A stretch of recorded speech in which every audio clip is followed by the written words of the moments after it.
So we have our NBA Finals. It's the Golden State Warriors and the Cleveland Cavaliers for the second straight season, although this time the Cavs are healthy with Kyrie Irving and Kevin Love where they didn't have them last year. I think going into this the favorites would probably be Golden State, but then again they showed that they were a lot more vulnerable than people may have believed against Oklahoma City. But at the same time, when we look at what the Thunder did to push them to a Game 7, Oklahoma City is probably the most athletic team in the NBA. They also did a great job of matching up with Golden State when they went small because Steven Adams was the perfect center to go against Draymond Green because he's a big dude and he's tall and he's strong and all that, but he's still agile enough to where he can kind of hang around and pick and roll defense and help defense and things like that. Also, Dion Waiters as well as Andre Robertson just played way better than you might expect them to.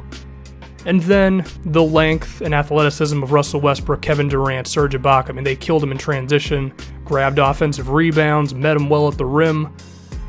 That was how Oklahoma City pushed Golden State to 7 games. Can the Cavaliers replicate the same thing? I don't know. When we start with the athleticism, the Cavaliers are not as athletic as the Thunder. I mean, that's just point blank. Russell Westbrook is a monster when it comes to the open floor.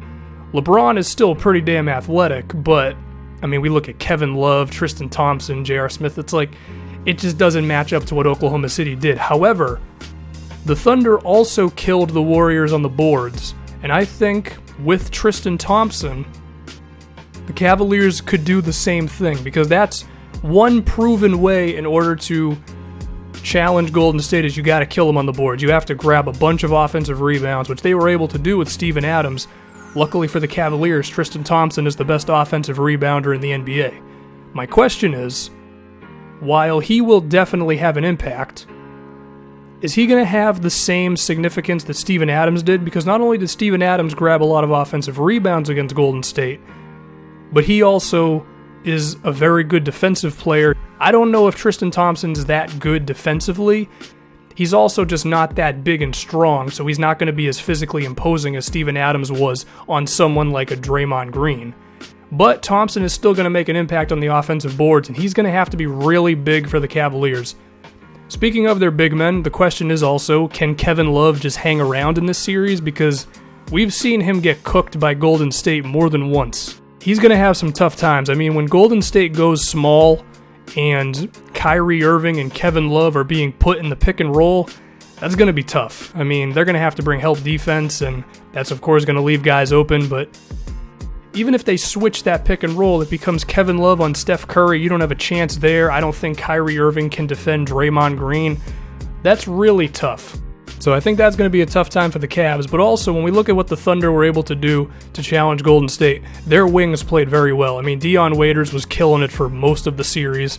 I think J.R. Smith can replicate everything Dion Waiters did, especially with shooting. I mean, we expect J.R. Smith to be a sniper from outside, but then there's also guys like Iman Shumpert, who Golden State is probably going to give the Andre Robertson treatment to, as in they're not going to defend him. So Shumpert, he's going to have to make a few open threes, or he can do what Robertson did and cut to the basket, because more than a few times in the Oklahoma City series, Draymond Green, when he was playing Robertson, he would just turn his back on him, and then Robertson could just get a free lane to the bucket, as long as he cut at the right time. Shumpert's going to have to do those sort of things when he's in the game. But it's also going to be interesting to see what type of lineups the Cavaliers go with, because, I mean, LeBron James is going to start at small forward. I imagine he's going to see quite a bit of time at the 4, because when Golden State starts going small, it's really tough to have two big men in there. If you put LeBron at the 4, he's still a very good defensive player. You put Kevin Love at the 5, so he can still give you what he does on offense. It can work.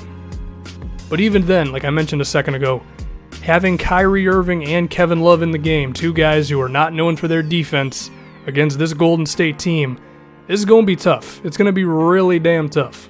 But now, if we flip it around to the other side, there is, of course, the LeBron James factor. I mean, LeBron is a beast. I ain't got to tell you that. A lot of the time, the Cavaliers roll with a slightly more simple game plan. Pick and rolls with LeBron James, things of that nature. It works because he's LeBron, and they have a multitude of very good shooters around him. And when they like to get a little creative, they go with the LeBron James, Kevin Love pick and roll. I think depending on who Golden State has in the game, you could really use that as a weapon. If Andrew Bogut is in the game, or Festus Ezeli, you could run Kevin Love at center and then LeBron at the 4, and I don't think Bogut or Ezeli can really defend that from a pick and pop standpoint. They're very good defenders around the rim, but when it comes to moving around outside, I think Kevin Love can definitely beat them there. However, once Draymond Green is in the game, that's going to be tough. But also, the Warriors are going to be able to switch that pick and roll depending on the lineup that's in there. I mean, if Harrison Barnes and Draymond Green are in the game, they could just switch the LeBron-Kevin Love pick and roll and they'd be okay. But even with all that being said, the combination of LeBron James, Kyrie Irving being two guys who are great at driving inside and forcing the defense to react to them, and then with the whole hell of a lot of good shooting the Cavaliers have in J.R. Smith, Kevin Love, Channing Frye, who's been huge, Dellavedova, Richard Jefferson. They have enough to really make this a series. And then, of course, LeBron James could just go the hell off, and he is going to go off. I mean, I guarantee LeBron James is going to single-handedly win like 2 games in this series. And speaking of LeBron James, we can also talk about Steph Curry as well. What is some potential game plan that the Cavaliers could do? I think at times you'll see Iman Shumpert on Curry because he's probably their second best perimeter defender. But I also think you could see LeBron James on him at times, kind of like what LeBron did defending Derrick Rose a few years back in the postseason. And you end up with like J.R. Smith on Harrison Barnes or something. It's not the worst thing in the world. I mean, you might as well give it a try if Steph Curry's killing you and you have no other options, you know? Hell, put LeBron on Klay Thompson if you have to. Just for a few possessions if you really need to lock down Golden State. Now, what's Golden State going to do to defend LeBron? I mean, they have a multitude of guys who are above like 6'7", who can play defense. Klay Thompson, Andre Iguodala, Draymond Green, Harrison Barnes. All that being said, LeBron's going to be a beast in this series. I mean, the guy was en route to having the greatest finals performance ever last year against Golden State. It's going to be the same thing again. But I think Golden State can do a better job on guys like Kevin Love and Kyrie Irving. Because Kyrie, I mean, he's going to have Klay Thompson on him. And yeah, Kyrie is very good. But I think the Warriors could draw up a scheme that's a bit better defending Kyrie because he's not the passer that LeBron is. So depending on where the help defense comes from, you could get Kyrie, struggling a little bit. You do the same thing to LeBron, he's going to find the open man because he's LeBron frickin' James. But another interesting thing for the Cavaliers is I would like to see Kevin Love in the post because, like I mentioned earlier, getting him in the pick and pop, which is a lot of the time where his offense comes from, or he's just chilling in the corner, I don't know if that's going to work as much against these Warriors given how good they are defensively. But Kevin Love in the post on Draymond Green, maybe. I don't know. I'd like to see. I would like to see what happens because Golden State is very good at switching and things like that, but if you just dump the ball into the post, sometimes that's the way to go. I'd also like to see LeBron James getting guys in the post, which he did a whole hell of a lot of last year, and he's probably going to do it again this season. But with all that being said, I think I'm sliding towards Golden State in, screw it, I'll say 7 games. Make it as exciting as possible, The last series was pretty damn good. Hopefully this one is as well. It's going to be fun. I'm not going to be surprised if the Cavaliers win because LeBron James, man. You can never count out LeBron.